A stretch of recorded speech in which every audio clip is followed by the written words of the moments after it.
Hello hi welcome back to my channel. ಎಲ್ಲರೂ ಹೇಗಿದ್ದೀರಾ? I hope ಎಲ್ಲರೂ ಚೆನ್ನಾಗಿದ್ದೀರಾ ಅಂತ ಭಾವಿಸ್ತಿದ್ದೀನಿ. ಇವತ್ತಿನ ವ್ಲಾಗನ್ನು ಕಿಚನಿಂದ ಶುರು ಮಾಡ್ತಿದ್ದೀನಿ.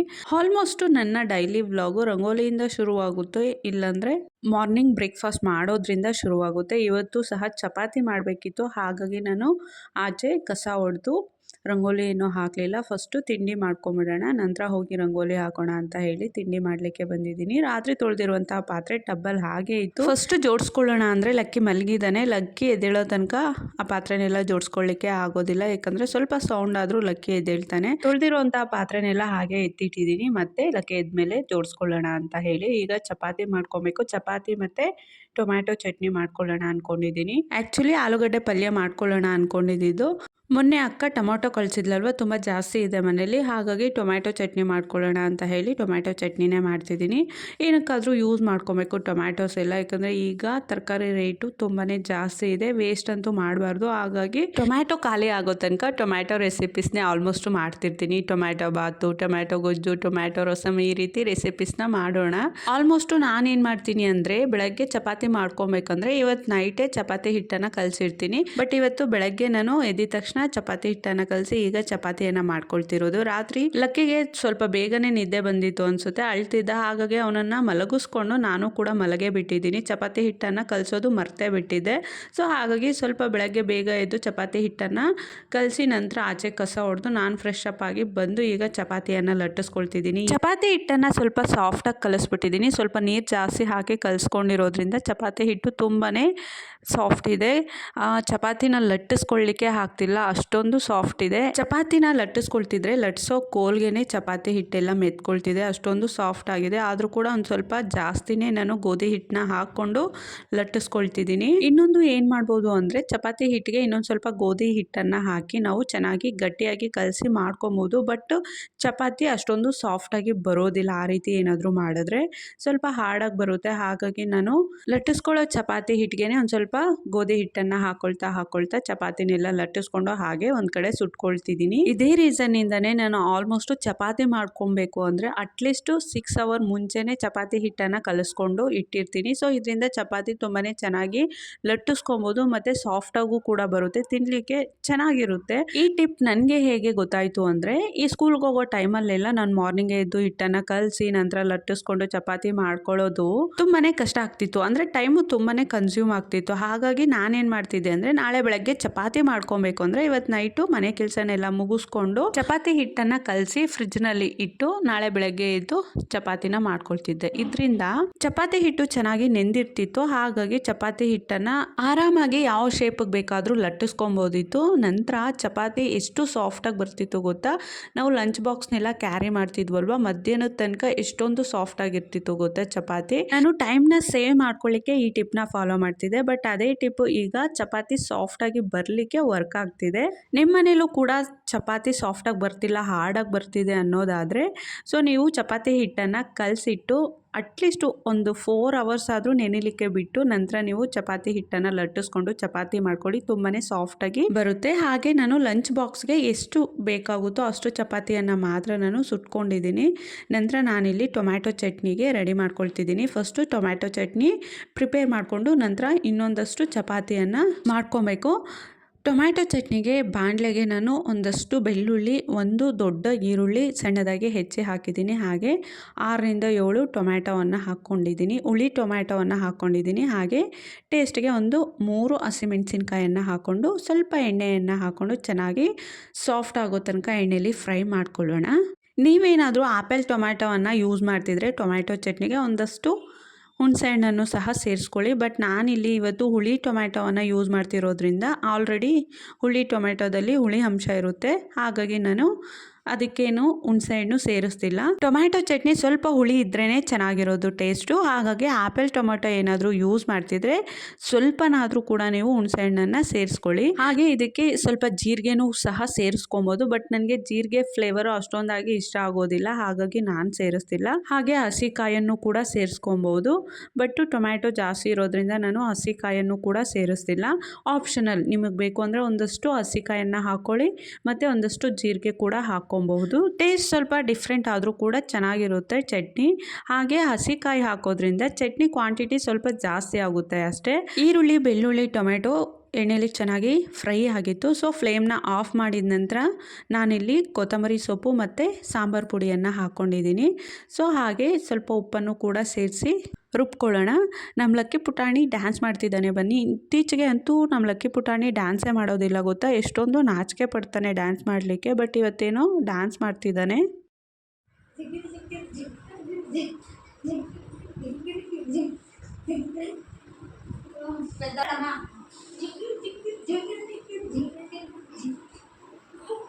ಆಡಮ್ಮ ಬಿಡ,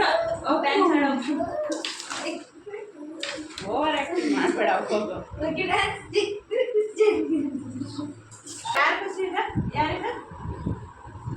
ಯಾರದ ಯಾರ ಮಗನ ಯಾರದ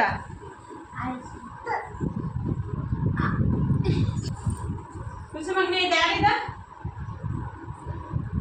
ಯಾರಿದ ಯಾರ ಮಗನ ಯಾರ ಯಾರ ಖುಷಿ ಯಾರಿದ ಯಾರು.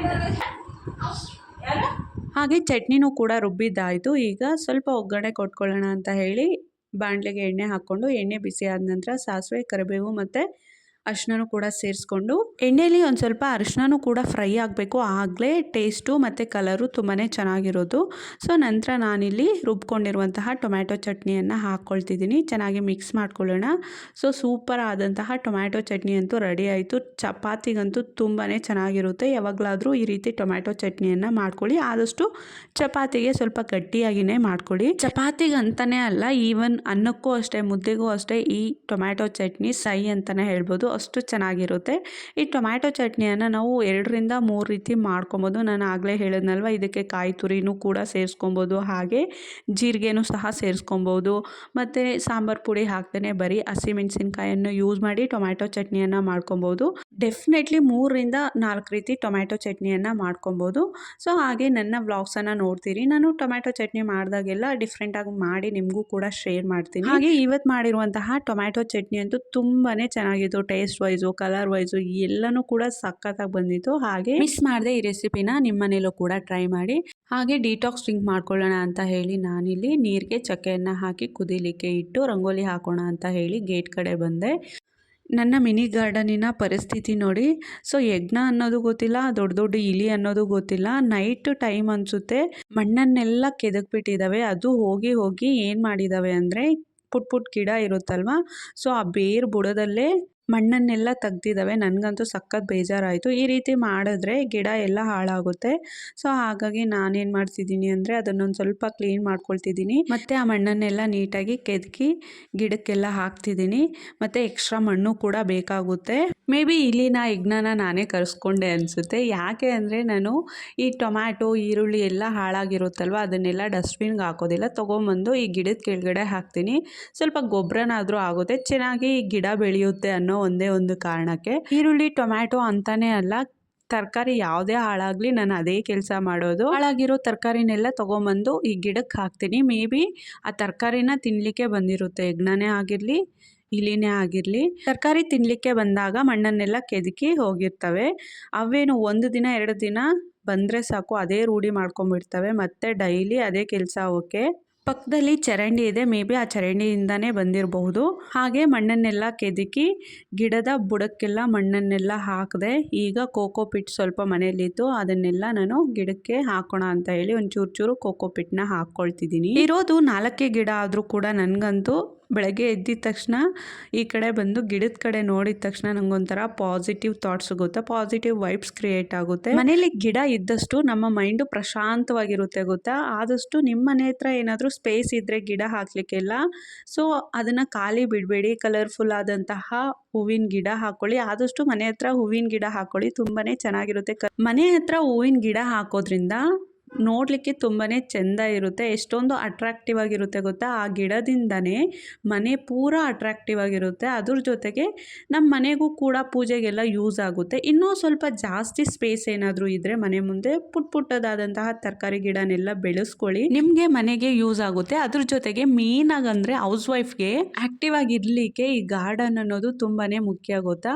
ಬಟ್ ನನಗೆ ಅಂತ ಸೌಭಾಗ್ಯ ಇಲ್ಲ, ಯಾಕಂದ್ರೆ ನಮ್ಮ ಮನೆ ಹತ್ರ ಅಷ್ಟೊಂದಾಗಿ ಸ್ಪೇಸ್ ಇಲ್ಲ, ತರಕಾರಿ ಬೆಳೆಯೋಷ್ಟು, ಹೂವಿನ ಗಿಡ ಹಾಕೊಳ್ಳೋಷ್ಟು ಜಾಗ ಇಲ್ಲ. ಇರೋ ಸ್ವಲ್ಪ ಜಾಗದಲ್ಲೇ ಚಿಕ್ಕದಾಗಿ ಚೊಕ್ಕವಾಗಿ ಒಂದು 4-5 ಗಿಡನ ಹಾಕ್ಕೊಂಡಿದ್ದೀನಿ. ಬಟ್ 4-5 ಗಿಡ ಆದರೂ ಕೂಡ ನನಗೆ ಆ ಕಡೆ ನೋಡಿದ ತಕ್ಷಣ ಮನಸ್ಸಿಗೆ ಒಂಥರ ಸಮಾಧಾನ, ಒಂಥರ ಖುಷಿ ಆಗುತ್ತೆ. ಸೊ ಈ ರೀತಿ ಗಾರ್ಡನ್ ಕೆಲಸ ಎಲ್ಲ ಮಾಡಲಿಕ್ಕೆ ತುಂಬಾ ಇಷ್ಟ ನನಗಂತೂ. ಗಿಡ ಹಾಕೋದು, ಗಿಡ ತೆಗಿಯೋದು, ಮಣ್ಣೆತ್ತೋದು, ಈ ರೀತಿ ಕೆಲಸ ಅಂದರೂ ತುಂಬಾ ಇಷ್ಟಪಟ್ಟು ಮಾಡ್ತೀನಿ.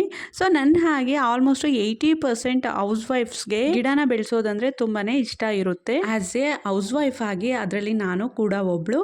ಸೊ ಹಾಗೆ ನಾನಿಲ್ಲಿ ರಂಗೋಲಿಯನ್ನು ಹಾಕ್ತಿದ್ದೀನಿ. ನಮ್ಮ ಪುಟಾಣಿ ಅಂತೂ ರಂಗೋಲಿ ಹಾಕಲಿಕ್ಕೆ ಬಿಡ್ತಿಲ್ಲ ಗೊತ್ತಾ. ಸ್ಟಾರ್ಟಿಂಗ್ ನಾನು ಇಲ್ಲಿ ಒಂದು ಪುಟ್ಟದಾಗಿ ರಂಗೋಲಿಯನ್ನು ಹಾಕಿದೆ, ಬಾರ್ಡರ್ ರಂಗೋಲಿ, ಅದನ್ನು ಕೆಡಿಸೇ ಬಿಟ್ಟ. ನಂತರ ಅದಕ್ಕೆ ನೀರು ಹಾಕಿ ಮತ್ತೆ ಈಗ ರಂಗೋಲಿಯನ್ನು ಹಾಕ್ತಿದ್ದೀನಿ. ಫಸ್ಟ್ ಎಲ್ಲ ಲಕ್ಕಿ ಬರ್ತಿದ್ದು ರಂಗೋಲಿ ಪುಡಿ ತಿನ್ನಲಿಕ್ಕೆ ಹಠ ಮಾಡಿಕೊಂಡು ಅಳ್ತಾ ಬರ್ತಿದ್ದ ರಂಗೋಲಿ ಪುಡಿಗೋಸ್ಕರ. ಬಟ್ ಈಗ ಆಗಲ್ಲ, ಡೈಲಿ ನಾನು ರಂಗೋಲಿ ಹಾಕೋದನ್ನು ನೋಡ್ಕೊಂಡಿದ್ದಾನಲ್ವ, ಹಾಗಾಗಿ ಅವನು ಕೂಡ ರಂಗೋಲಿ ಪುಡಿಯನ್ನು ಈಸ್ಕೊಂಡು ಸೊ ಡಿಸೈನನ್ನು ಹಾಕ್ತಿರ್ತಾನೆ ಸೈಡಲ್ಲಿ. ಕೊಡಲಿಲ್ಲ ಅಂದರೆ ಎಷ್ಟೊಂದು ಅಳ್ತಾನೆ ಗೊತ್ತಾ ನಮ್ಮ ಲಕ್ಕಿ ಪುಟಾಣಿ.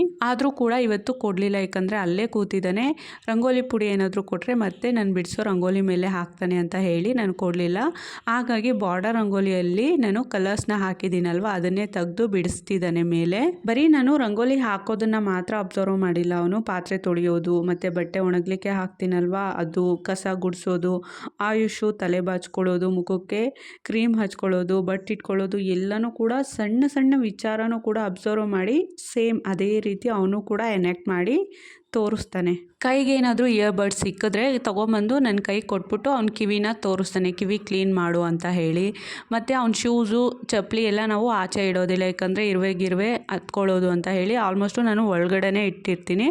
ಅದನ್ನು ತೊಗೊಂಡೋಗಿ ನೀಟಾಗಿ ಚಪ್ಪಲಿ ಬಾಕ್ಸ್ಗೆ ಜೋಡಿಸಿಟ್ಟಿರ್ತಾನೆ. ಮತ್ತು ಸುಸ್ಸು ಮಾಡಿದ್ರೆ ಚಡ್ಡಿ ಬಿಚ್ಚಿ ಕೈಲಿ ಇಟ್ಕೊಂಡು ಹೋಗಿ ವಾಷಿಂಗ್ ಮಿಷಿನ್ ಹತ್ರ ನಿಂತಿರ್ತಾನೆ, ಯಾಕಂದರೆ ಎಟಕ್ಸೋದಿಲ್ಲ ಮೇಲೆ ಹಾಕಲಿಕ್ಕೆ. ಹಾಗಾಗಿ ಅಳ್ತಾ ಅಲ್ಲೇ ನಿಂತಿರ್ತಾನೆ. ನಾವು ಹೋಗಿ ಮತ್ತೆ ಅವನ ಕೈಯಿಂದ ತೊಗೊಂಡು ಅದನ್ನು ವಾಷಿಂಗ್ ಮಿಷಿನ್ ಒಳಗಡೆ ಹಾಕಬೇಕು. ಈ ರೀತಿ ಸಣ್ಣ ಪುಟ್ಟ ಕೆಲಸನೆಲ್ಲ ಅಬ್ಸರ್ವ್ ಮಾಡಿ ಅವನು ಎನಾಕ್ಟ್ ಮಾಡ್ತಾನೆ ಮನೇಲಿ. ಇತ್ತೀಚೆಗೆ ಒಂದೊಂದಾಗೆ ಕಲಿತಾ ಹೋಗ್ತಿದ್ದಾನೆ ನಮ್ಮ ಲಕ್ಕಿ ಪುಟಾಣಿ. ಬಟ್ ಅವನು ಏಜ್ಗೆ ಒಂದು ಸ್ವಲ್ಪ ಬೇಗನೆ ಕಲಿತಿದ್ದಾನೆ ಅನ್ನಿಸ್ತಿದೆ ನನಗಂತೂ. ಇಲ್ಲಿ ಈಗ ಕಂಪ್ಯೂಟರ್ ಯುಗ ಅಲ್ವಾ, ಸೊ ಎಲ್ಲನೂ ಕೂಡ ಆಲ್ಮೋಸ್ಟು ಫಾಸ್ಟಾಗೇ ಇರುತ್ತೆ. ಹಾಗಾಗಿ ಈಗಿನ ಜನ್ರೇಷನ್ನು ಕೂಡ ಎಲ್ಲದರಲ್ಲೂ ಕೂಡ ಫಾಸ್ಟಾಗೇ ಇರ್ತಾರೆ. ನೋಡಿ ಆಲ್ಮೋಸ್ಟು ನಾನು ರಂಗೋಲಿ ಬಿಡಿಸಾಯಿತು. ಈಗ ಮಳೆ ಹನಿ ಶುರುವಾಗ್ತಿದೆ. ಮಾರ್ನಿಂಗ್ ಒಂದ್ಸಲ ಮಳೆ ಹನಿ ಬಿತ್ತು, ನಂತರ ಸ್ಟಾಪ್ ಆಗಿತ್ತು.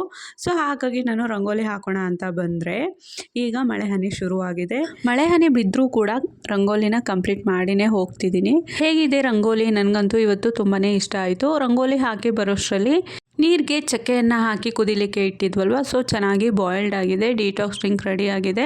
ಆ ನೀರನ್ನೇ ಗ್ಲಾಸ್ಗೆ ಫಿಲ್ ಮಾಡ್ಕೊಡ್ತಿದ್ದೀನಿ. ನೀರನ್ನೇನೋ ತೊಗೊಂಡ್ವಿ, ಹಾಗೆ ಚಕ್ಕೆ ಉಳಿದಿತ್ತಲ್ವ, ನಾನು ಅದನ್ನು ಬಿಸಾಡೋದಿಲ್ಲ. ಮತ್ತು ನೈಟ್ಗೆ ಅದಕ್ಕೇ ನೀರು ಹಾಕಿ ಮತ್ತೆ ಒಂದ್ಸಲ ಬಾಯ್ಲ್ ಮಾಡಿಕೊಂಡು ಒಂದು ಗ್ಲಾಸ್ನಷ್ಟು ಡಿಟಾಕ್ಸ್ ಡ್ರಿಂಕನ್ನು ಮಾಡಿ ಕುಡಿತೀನಿ ಮಲಗೋದಕ್ಕೂ ಮುಂಚೆ. 2 ಹನಿ ನಿಂಬೆಹಣ್ಣಿನ ರಸವನ್ನು ಹಾಕೊಳ್ಳೋಣ ಅಂತ ಹೇಳಿ ನಿಂಬೆಹಣ್ಣನ್ನು ತೊಗೊಂಡ್ರೆ ನಮ್ಮ ಲಕ್ಕಿ ಅಂತೂ ನಿಂಬೆಹಣ್ಣಿಗೋಸ್ಕರ ಅಳ್ತಿದ್ದಾನೆ. ಅವ್ನ ಕ್ಯೂಟ್ ಎಕ್ಸ್ಪ್ರೆಷನ್ ನೋಡಿ.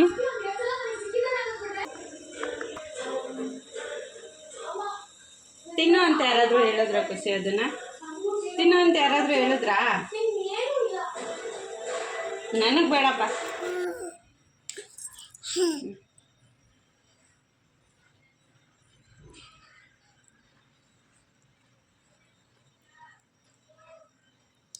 ಅಯ್ಯೋ ನನಗೆ ಬೇಡಪ್ಪ, ಕೊಡು ಬಿಸಾಡೋಣ, ಸಾಕು ಕೊಡು, ಬಿಸಾಕೋಣ. ಅದ್ರಲ್ಲಿ ಹಾಕ್ಬಾರ್ದು, ಕೊಡಿಲಿ ಬಿಸಾಡೋಣ. ಕೊಡು ಕೊಡು ಮಗನೇ.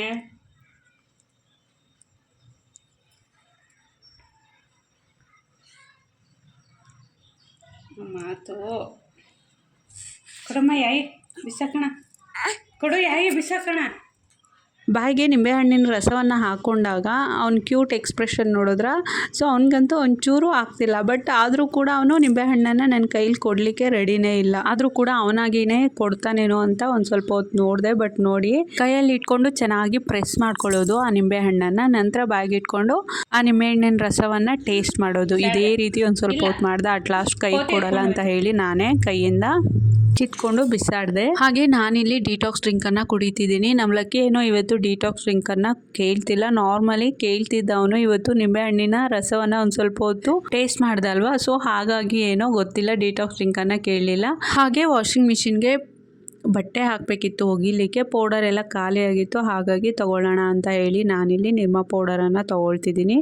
ನಾನೇನು ಮಾಡ್ತೀನಿ ಅಂದರೆ 2 ಮಂತ್ಸ್ಗೊಮ್ಮೆ 1 kg ಏರಿಯಲ್ ಪೌಡರು ಮತ್ತು 1 kg Rin powder, 1 kg Surf Excel powder ಮತ್ತು 1 kg ಟೈಡ್ ಪೌಡರು, ಟೋಟಲ್ ಆಗಿ 4 kg ಆಗುತ್ತೆ. ಸೊ ಎಲ್ಲನೂ ಕೂಡ ಮಿಕ್ಸ್ ಮಾಡಿ ಒಂದು ದೊಡ್ಡ ಬಾಕ್ಸ್ಗೆ ಹಾಕಿ ಸ್ಟೋರ್ ಮಾಡಿ ಇಟ್ಕೊಂಡಿರ್ತೀನಿ. ಸೊ ಖಾಲಿ ಆದಾಗ ನೋಡಿ ಆ ಬಾಕ್ಸ್ಗೆ, ಚಿಕ್ಕ ಬಾಕ್ಸ್ಗೆ ಹಾಕ್ಕೊಂಡು ನಾನು ಯೂಸ್ ಮಾಡ್ತೀನಿ. ಈ 4 kg ಪೌಡರ್ ಇದೆ ಅಲ್ವಾ, ನನಗೆ 2 ತಿಂಗಳು ಬರುತ್ತೆ. ಅಂದರೆ ನಾನು 2 ತಿಂಗಳು ಯೂಸ್ ಮಾಡ್ತೀನಿ. ಹಾಗೆ ಸರ್ಫ್ ಪೌಡರನ್ನು ತೊಗೊಂಡೋಗಿ ಬಟ್ಟೆ ಎಲ್ಲ ನೆನೆಸಿಟ್ಟು ಬಂದಿದ್ದೀನಿ. ಒಂದು 10 ರಿಂದ 15 ನಿಮಿಷ ಬಟ್ಟೆ ನೆನೆಸಿ ನಂತರ ನಾನು ವಾಷಿಂಗ್ ಮಿಷಿನ್ಗೆ ಹಾಕೋದು. ಸೊ ಈಗ ಲಕ್ಕಿಗೆ ಊಟ ಮಾಡಿಸೋಣ ಅಂತ ಹೇಳಿ ಚಪಾತಿ ಮಾಡಿದ್ನಲ್ವ, ಚಪಾತಿಗೆ ಒಂದು ಸ್ವಲ್ಪ ಜೇನುತುಪ್ಪ ಮತ್ತು ಸಕ್ಕರೆ ಮಿಕ್ಸ್ ಮಾಡಿ ಕೊಡ್ತೀನಿ. ಜೇನುತುಪ್ಪ ಸುಮಾರು 2 ವರ್ಷ ಆಯ್ತೇನೋ ಜೇನುತುಪ್ಪವನ್ನು ತೊಗೊಂಬಂದಿರೋದು. ಲೋಕಲಲ್ಲೇ ನಮ್ಮ ಯಜಮಾನರು ಕೆಲ್ಸಕ್ಕೆ ಹೋಗ್ತಿದ್ರು, ಆಗ ಮರದಲ್ಲಿ ಕಟ್ಟಿತ್ತು ಅಂತ ಹೇಳಿ ಆಗ ತೊಗೊಂಬಂದಿರುವಂತಹ ಜೇನುತುಪ್ಪ. ಆಲ್ಮೋಸ್ಟು ನೋಡಿ 2 ವರ್ಷದಿಂದ ಯೂಸ್ ಮಾಡ್ತಿದ್ವಿ, ಇವತ್ತಿಗೆ ಖಾಲಿಯಾಗಿದೆ. ಈ ಜೇನುತುಪ್ಪಕ್ಕೆ ಒಂದು ಸ್ವಲ್ಪ ಶುಗರ್ ಕೂಡ ಆ್ಯಡ್ ಮಾಡಿ ಚಪಾತಿಗೆ ಸವರಿ ಕೊಟ್ಟರೆ ಲಕ್ಕಿ ಇಷ್ಟಪಟ್ಟು ತಿಂತಾನೆ. ಇತ್ತೀಚೆಗೆ ಇಷ್ಟಪಟ್ಟು ಅಂದರೆ ಫುಲ್ ಚಪಾತಿನೂ ತಿನ್ನೋದಿಲ್ಲ, ಒಂದು ಅರ್ಧ ಚಪಾತಿನ ತಿಂತಾನೆ. ಆ್ಯಕ್ಚುಲಿ ಏನು ಗೊತ್ತಾ, ಜೇನುತುಪ್ಪ ತಿನ್ಬೋದು, ಜೇನುತುಪ್ಪನ ಮಕ್ಕಳಿಗೆ ಕೊಡ್ಬೋದು ಈ ರೀತಿ ಚಪಾತಿಗೋ ದೋಸೆಗೋ ಹಾಕ್ಕೊಟ್ಟು. ಬಟ್ ಶುಗರ್ ಮಾತ್ರ ಹಾಕ್ಕೊಡ್ಬಾರ್ದು. ನಾನೊಂದು ಸ್ವಲ್ಪ ರೂಢಿ ಆಗಲಿ, ಚಪಾತಿ ದೋಸೆ ಇಡ್ಲಿ ಇದನ್ನೆಲ್ಲ ತಿಂತಿರಲಿಲ್ಲ ಲಕ್ಕಿ, ಟಿಫನ್ ಐಟಮ್ಸ್ ಅಷ್ಟಾಗಿ ಬರೀ ಅನ್ನ ಸಾಂಬಾರು ಮುದ್ದೆ ಸಾಂಬಾರು ಈ ಥರದ್ದೇ ಅವನು ತಿಂತಿದ್ದ. ಹಾಗಾಗಿ ಒಂದು ಸ್ವಲ್ಪ ರೂಢಿ ಆಗಲಿ ಅಂತ ಹೇಳಿ ನಾನು ಒಂಚೂರು ಶುಗರ್ನ ಆ್ಯಡ್ ಮಾಡ್ತಿದ್ದೀನಿ. ಮಕ್ಕಳಿರೋ ತಾಯಂದ್ರೆ ಯಾರಾದರೂ ನೋಡ್ತಿದ್ರೆ ನಾನು ಶುಗರ್ನ ಆ್ಯಡ್ ಮಾಡಿ ಕೊಡ್ತಿದ್ದೀನಲ್ವಾ ಲಕ್ಕಿಗೆ. ಸೊ ನಿಮ್ಮ ಮನೇಲಿ ಏನಾದರೂ ಮಕ್ಕಳಿದ್ರೆ ತುಂಬ ಜಾಸ್ತಿ ಸಕ್ಕರೆನೂ ಕೂಡ ಕೊಡಲಿಕ್ಕೆ ಹೋಗಬೇಡಿ, ಯಾಕಂದರೆ ಜಂತುಳ ಬೀಳುತ್ತೆ. ಆಲ್ರೆಡಿ ಅವರು ಆಲ್ಮೋಸ್ಟು ಚಾಕ್ಲೇಟ್ಸು ಸ್ವೀಟ್ಸು ಎಲ್ಲ ಇಷ್ಟಪಟ್ಟು ತಿಂತಿರ್ತಾರೆ. ಅದ್ರ ಜೊತೆಗೆ ಈ ಸಕ್ಕರೆನೂ ಕೂಡ ಜಾಸ್ತಿ ಆದರೆ ಜಂತುಳ ಖಂಡಿತ ಬೀಳುತ್ತೆ. ಇದರಿಂದ ಮಕ್ಳಿಗೂ ಕೂಡ ಹೆಲ್ತು ಅಪ್ಸೆಟ್ ಆಗುತ್ತೆ. ಹಾಗಾಗಿ ಒಂಚೂರು ಸಕ್ಕರೆನ ಹಾಕ್ಕೊಡಿ, ಯಾಕಂದರೆ ಎಲ್ಲ ಮಕ್ಕಳು ಒಂದೇ ರೀತಿ ಇರೋದಿಲ್ಲ. ನಾವು ಹಾಕ್ಕೊಟ್ಟಿದ್ದಷ್ಟು ತಿನ್ನೋದಿಲ್ಲ, ಸಕ್ಕರೆ ಜಾಸ್ತಿ ಹಾಕು ಅಂತ ಹಠ ಮಾಡೋ ಮಕ್ಕಳು ಕೂಡ ಇರ್ತಾರೆ. ಸೊ ಹಾಗಾಗಿ ನೋಡಿಕೊಂಡು ಹಾಕ್ಕೊಡಿ. ಇಲ್ಲಾಂದರೆ ಏನು ಮಾಡ್ತೀರಾ ಅಂದರೆ ಸಕ್ಕರೆನ ಕಂಪ್ಲೀಟಾಗಿ ಸ್ಕಿಪ್ ಮಾಡಿ ಜೇನುತುಪ್ಪದ ಜೊತೆಗೆ ಚಪಾತಿ ದೋಸೆ ಇಡ್ಲಿ ಹಾಕ್ಕೊಡಿ. ತುಂಬ ಇಷ್ಟಪಟ್ಟು ತಿಂತಾರೆ. ಜೇನುತುಪ್ಪ ತಿಂದರೆ ಮಕ್ಕಳಿಗೆ ಯಾವುದೇ ರೀತಿಯ ಸೈಡ್ ಎಫೆಕ್ಟ್ ಆಗೋದಿಲ್ಲ. ನಮ್ಮ ಲಕ್ಕಿ ಥರ ತಿಂದೇ ಇರೋ ಮಕ್ಕಳಿಗೆ ಮಾತ್ರ ಹಾಕ್ಕೊಡಿ ಅಷ್ಟೇ ಜೇನುತುಪ್ಪ. ನಾರ್ಮಲಿ ಕೆಲವೊಂದು ಮಕ್ಕಳು ಖಾರ ಇಷ್ಟಪಟ್ಟು ತಿಂತಾರೆ, ಅಂಥವ್ರಿಗೆಲ್ಲ ಮನೇಲಿ ಏನು ಮಾಡಿರ್ತೀವೋ ಚಪಾತಿ ಜೊತೆಗೆ ಚಟ್ನಿನೋ ಪಲ್ಯನೋ ಅದನ್ನೇ ಹಾಕ್ಕೊಡಿ. ಸೊ ನಾನು ಕೂಡ ಹಾಗೆ 1-2 ಚಪಾತಿ ಮತ್ತು ಟೊಮೆಟೊ ಚಟ್ನಿಯನ್ನು ತಿಂದೆ. ಈಗ ಟೈಮ್ ಬಂದು 12:30 ಆಗಿದೆ, ಮಧ್ಯಾಹ್ನ ಆಗಿದೆ. ಹಾಗೆ ಅನ್ನ ಸಾಂಬಾರು ಕೂಡ ಮಾಡಬೇಕು, ಯಾಕಂದರೆ ಬೆಳಗ್ಗೆ ಚಪಾತಿ ಮಾಡಿದ್ನಲ್ವ. ಈಗ ತರಕಾರಿ ಸಾಂಬಾರು ಮತ್ತು ಅನ್ನನ ಮಾಡಿ ಲಕ್ಕಿಗೆ ತಿನ್ನಿಸ್ಬೇಕು. ನಾನಿವತ್ತು ಮಿಕ್ಸ್ ಬೇಳೆಕಾಳು ಮತ್ತು ತರಕಾರಿನ ಹಾಕಿ ತರಕಾರಿ ಸಾಂಬಾರನ್ನು ಮಾಡ್ತಿದ್ದೀನಿ. ತೊಗರಿಬೇಳೆ, ಕಡಲೆಬೇಳೆ ಮತ್ತು ಅಲಸಂದಿ ಕಾಳನ್ನು ಹಾಕಿದ್ದೀನಿ. ಹೆಸರು ಕಾಳು ಇದ್ದಿದ್ರೆ ಹೆಸರು ಕಾಳು ಕೂಡ ಸೇರಿಸ್ಕೊಳ್ತಿದ್ದೆ. ಹೆಸರು ಕಾಳು ಮನೇಲಿ ಖಾಲಿಯಾಗಿದೆ, ಹಾಗಾಗಿ ಇಷ್ಟನ್ನು ಕೂಡ ಸೇರಿಸ್ಕೊಂಡಿದ್ದೀನಿ. ಅದ್ರ ಜೊತೆಗೆ ಮೂಲಂಗಿ, ಹೀರೆಕಾಯಿ ಮತ್ತು ಒಂದಷ್ಟು ಬೀನ್ಸ್ನ ತೊಗೊಂಡಿದ್ದೀನಿ. ಹೀರೆಕಾಯಿ ಸ್ವಲ್ಪನೇ ತೊಗೊಂಡಿದ್ದೀನಿ, ಜಾಸ್ತಿ ತರಕಾರಿ ಆದರೂ ಕೂಡ ಸಾಂಬಾರು ಅಷ್ಟು ರುಚಿ ಇರೋದಿಲ್ಲ. ಬೇಳೆ ಮತ್ತು ತರಕಾರಿ ಈಕ್ವಲ್ ಆಗಿ ಹಾಕಬೇಕು. ಹಾಗಾಗಿ ಇಷ್ಟು ತರಕಾರಿ ಮತ್ತು ಅಷ್ಟು ಬೇಳೆಯನ್ನು ತೊಗೊಂಡಿದ್ದೀನಿ. ಅದ್ರ ಜೊತೆಗೆ ಈರುಳ್ಳಿ, ಬೆಳ್ಳುಳ್ಳಿ ಹೆಸರು ಒಂದಷ್ಟು, ಹಾಗೆ 3ರಿಂದ 4 ಟೊಮೆಟೊವನ್ನು ಕಟ್ ಮಾಡಿ ಹಾಕ್ಕೊಡ್ತಿದ್ದೀನಿ. ನಾನಿಲ್ಲಿ ಹುಳಿ ಟೊಮೊಟೊವನ್ನು ಯೂಸ್ ಮಾಡ್ತಿರೋದ್ರಿಂದ ಹುಣಸೆ ಹಣ್ಣಿನ ರಸವನ್ನು ಹಾಕ್ಕೊಳ್ತಿಲ್ಲ. ನೀವೇನಾದರೂ ಆ್ಯಪಲ್ ಟೊಮೆಟೊವನ್ನು ಯೂಸ್ ಮಾಡಿದ್ರೆ ಒಂದು ಸ್ವಲ್ಪ ಹುಣಸೆ ಹಣ್ಣನ್ನು ನೀರಲ್ಲಿ ಕಿವುಚಿ ಹುಣಸೆ ಹಣ್ಣಿನ ರಸವನ್ನು ಕೂಡ ಸೇರಿಸ್ಕೊಳ್ಳಿ. ಸೊ ಅದಕ್ಕೆ ಸಾಂಬಾರು ಪುಡಿ, ಖಾರದ ಪುಡಿ, ಧನಿಯಾ ಪುಡಿ, ಅರಿಶಿನ ಮತ್ತು ರುಚಿಗೆ ತಕ್ಕಷ್ಟು ಉಪ್ಪು, ನೀರನ್ನು ಸೇರಿಸಿ 2 ವಿಸಿಲ್ ಕೂಗಿಸ್ಕೊಳ್ತೀನಿ. ಜಾಸ್ತಿ ಕೂಗಿಸ್ಕೊಬೇಡಿ, ಯಾಕಂದರೆ ಬೇಳೆಕಾಳು ಊಟ ಮಾಡುವಾಗ ಬಾಯಿಗೆ ಸಿಗಬೇಕು. ತರಕಾರಿ ಜೊತೆಗೆ ಬೇಳೆಕಾಳು ಕೂಡ ಬಾಯಿಗೆ ಸಿಗಬೇಕು. ಹಾಗಾಗಿ 1-2 ವಿಸಿಲ್ ಕೂಗಿಸ್ಕೊಳ್ಳಿ ಸಾಕು. ಹಾಗೆ ಸಾಂಬಾರು ಆಗೋಷ್ಟರಲ್ಲಿ ಪಲ್ಯ ಏನಾದರೂ ಮಾಡ್ಕೊಳ್ಳೋಣ ಅಂದ್ಕೊಂಡೆ. ಅಕ್ಕ ಮೊನ್ನೆ ಕಾಶಿ ಸೊಪ್ಪು ಮತ್ತು ಹಾಗಲಕಾಯಿ ಕಳಿಸಿದ್ಲಲ್ವ. ಸೊ ಎರಡರಲ್ಲಿ ಯಾವುದಾದ್ರೂ ಒಂದು ಪಲ್ಯ ಮಾಡ್ಕೊಳ್ಳೋಣ ಅಂದ್ಕೊಂಡೆ. ಕಾಶಿ ಸೊಪ್ಪು ನಾಳೆ ನಾಳೋದ್ರಲ್ಲಿ ಮಾಡ್ಕೊಳ್ಳೋಣ. ಈಗ ಹಾಗಲಕಾಯಿನ ಹಾಕಿ ಸ್ವಲ್ಪ ಫ್ರೈ ಮಾಡ್ತಿದ್ದೀನಿ. ನೋಡಿ 3 ಹಾಗಲಕಾಯನ್ನು ಕಳಿಸಿದ್ಲು. ಅದರಲ್ಲಿ ಒಂದು ಹಣ್ಣಾಗಿದೆ. ಬೀಜ ನೋಡಿ ಎಷ್ಟು ಕಲರ್ಫುಲ್ ಆಗಿದೆ. ಬೀಜನೆಲ್ಲ ತೆಗೆದು ಒಣಗಲಿಕ್ಕೆ ಹಾಕ್ತೀನಿ. ಯಾರಾದರೂ ಮನೆ ಹತ್ರ ಸ್ಪೇಸ್ ಇರುತ್ತಲ್ವ ಅಂಥವ್ರಿಗೆ ಕೊಟ್ಟರೆ ಮನೆ ಮುಂದೆ ಈ ಗಿಡನ ಹಾಕ್ಕೊಳ್ತಾರೆ. ಬೀಜನ ಹಾಕ್ಕೊಂಡು ಗಿಡನ ಬೆಳೆಸ್ಕೊಳ್ತಾರೆ. ಸೊ ನಮ್ಮ ಮನೆ ಹತ್ರ ಅಂತೂ ಇಲ್ಲ ಬಿಡಿ ಸ್ಪೇಸು. ಇದ್ರೂ ಕೂಡ ಹಾಕ್ಕೊಳ್ಳಿಕ್ಕೆ ಆಗೋದಿಲ್ಲ ನಮ್ಮೂರಲ್ಲಿ, ಯಾಕಂದರೆ ಕೋತಿಗಳ ಕಾಟ ತುಂಬಾ ಜಾಸ್ತಿ. ಹಾಕಿದ್ರೂ ಕೂಡ ಒಂದು ಹಣ್ಣು ಒಂದು ಕಾಯಿನೂ ಕೂಡ ಉಳಿಸೋದಿಲ್ಲ. ಅಲ್ಲಿ ನೋಡಿ ಹಾಗಲಕಾಯಿ ಬೀಜ ಎಷ್ಟು ಕಲರ್ಫುಲ್ ಆಗಿ ಎಷ್ಟು ಚೆಂದ ಕಾಣಿಸ್ತಿದೆ ಗೊತ್ತಾ. ಹಾಗೆ ಹಾಗಲಕಾಯಿನೆಲ್ಲ ಪೀಸಸ್ ಆಗಿ ಕಟ್ ಮಾಡಿ ಒಳಗಡೆ ಇರುವಂತಹ ಬೀಜ ತಿರುಳು ಅದನ್ನೆಲ್ಲ ತೆಗಿತಿದ್ದೀನಿ. ಹಾಗೆ ಒಂದು ಬಟ್ಲಲ್ಲಿ ನೀರು ತೊಗೊಂಡು ಅದಕ್ಕೆ ಕಟ್ ಮಾಡ್ಕೊಂಡಿರುವಂತಹ ಹಾಗಲಕಾಯನ್ನೆಲ್ಲ ಹಾಕಿ ಅದಕ್ಕೆ ಸಾಲ್ಟು ಕೂಡ ಸೇರಿಸಿ ಒಂದು 1/2 hour ಹಾಗೆ ಇಡೋಣ. ಸೊ ನಂತರ ನಾನು ಅದನ್ನು ಫ್ರೈಯೋ ಪಲ್ಯನೋ ಏನಾದರೂ ಮಾಡ್ಕೊಳ್ತೀನಿ. ಈಗ ಹಾಗಲಕಾಯಿ ಬೀಜ ಇತ್ತಲ್ವ ಅದು ಒಂದು ಸ್ವಲ್ಪ ಒಣಗಲಿಕ್ಕೆ ಹಾಕೋಣ ಅಂತ ಹೇಳಿ ಆಚೆ ತೊಗೊಂಬಂದಿದ್ದೀನಿ. ನೋಡ್ಲಿಕ್ಕೆ ಮಾತ್ರ ಎಷ್ಟು ಚೆಂದ ಕಾಣಿಸ್ತಿದೆ ಗೊತ್ತಾ. ನೋಡಿದ ತಕ್ಷಣ ತಿನ್ನಬೇಕು ಅನ್ನಿಸ್ತಿದೆ ನನಗಂತೂ. ಬಟ್ ತಿಂದರೆ ತುಂಬಾ ಕಹಿ ಇದೆ. ಹಾಗೆ ಕುಕ್ಕರು ಕೂಡ 1-2 ವಿಸಿಲ್ ಕೂಗ್ತು. ಈಗ ಸಾಂಬಾರು ಕೂಡ ಪ್ರಿಪೇರ್ ಆಗಿದೆ. ಅದಕ್ಕೆ ಒಗ್ಗರಣೆ ಮಾಡ್ಕೊಳ್ತಿದ್ದೀನಿ. ಹಾಗೆ ಲಕ್ಕಿಗೆ ವೈಟ್ ರೈಸು ಕೂಡ ಮಾಡಿದ್ದಾಯಿತು. ಇನ್ನೂ ಎದ್ದಿಲ್ಲ ಲಕ್ಕಿ ಎದ್ಮೇಲೆ ಒಂಚೂರು ಅನ್ನ ಸಾಂಬಾರು ಮತ್ತು ಅದ್ರ ಜೊತೆಗೆ ಸ್ವಲ್ಪ ತುಪ್ಪನ ಹಾಕ್ಕೊಂಡು ಅವನಿಗೆ ಊಟ ಮಾಡಿಸ್ತೀನಿ. ಹಾಗೆ ಹಾಗಲಕಾಯಿ ಪಲ್ಯ ಮಾಡೋಣ ಅಂತ ಹೇಳಿ ಹಾಗಲಕಾಯಿ ಎಲ್ಲ ಕಟ್ ಮಾಡಿದೆ ಅಲ್ವಾ. ಮಧ್ಯಾಹ್ನ ಮಾಡಲಿಲ್ಲ, ಸಂಜೆಗೆ ಮಾಡಿಕೊಂಡೆ. ಆ ರೆಸಿಪಿನ ನಾನು ನೆಕ್ಸ್ಟ್ ವ್ಲಾಗಲ್ಲಿ ಶೇರ್ ಮಾಡ್ತೀನಿ. ನೋಡ್ತಿದ್ದೀರಲ್ವ ಎಷ್ಟು ಟೆಂಪ್ಟಿಂಗ್ ಆಗಿದೆ ಹಾಗಲಕಾಯಿ ಪಲ್ಯ. ಸೊ ಮಿಸ್ ಮಾಡದೆ ನೀವು ನೆಕ್ಸ್ಟ್ ವ್ಲಾಗನ್ನು ಖಂಡಿತ ನೋಡಿ. ಇವತ್ತಿನ ವ್ಲಾಗನ್ನು ನಾನು ಇಲ್ಲಿಗೆ ಎಂಡ್ ಮಾಡ್ತಿದ್ದೀನಿ. ಐ ಹೋಪ್ ಎಲ್ಲರಿಗೂ ಸಹ ಈ ವಿಡಿಯೋ ಇಷ್ಟ ಆಗಿರುತ್ತೆ ಅಂತ ಭಾವಿಸ್ತಿದ್ದೀನಿ. ಯಾರಿಗೆಲ್ಲ ಈ ವಿಡಿಯೋ ಇಷ್ಟ ಆಗಿದೆಯೋ ಹಾಗೆ ವಿಡಿಯೋಗೆ ಒಂದು ಲೈಕ್ ಕೊಡಿ. ದಯವಿಟ್ಟು ಹಾಗೆ ಚಾನಲನ್ನು ಸಬ್ಸ್ಕ್ರೈಬ್ ಮಾಡ್ಕೊಳ್ಳಿ. ಸಬ್ಸ್ಕ್ರೈಬ್ ಮಾಡ್ಕೊಳ್ಳೋ ಮುಖಾಂತರ ನನಗೆ ಸಪೋರ್ಟ್ ಮಾಡ್ತೀರಾ ಅಂತ ಭಾವಿಸ್ತಾ ಎಲ್ಲರಿಗೂ ಕೂಡ thank you so much. Bye.